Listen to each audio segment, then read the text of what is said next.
kodėl rimtai tą draudimą pirkai, nes ne vieną, 2 turi?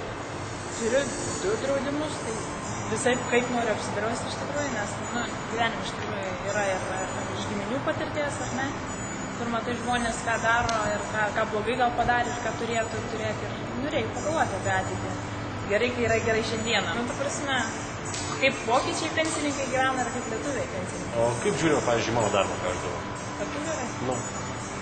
Gerai, reikia tokių žmonių, kurie, žinai, papasakotų žmonėms, nes kiti, žinai, kol neteina kažkas, nepajudina, tol kiti ir nedaro. Iš tikrųjų, taip yra. Yra. Nesusimąstų. Ką patartum tiems, kas neturi draudimo gyvybės ir netaupo nieko savo ateičiai? Ką galiu aš jums patarti? Nutaupyti, ne? Čia nuo žmogaus priklauso. Tu norėsi, tu pasidarysi, nenorėsi. Žiūrėk, kaip tau geriau gyvenime bus, po to.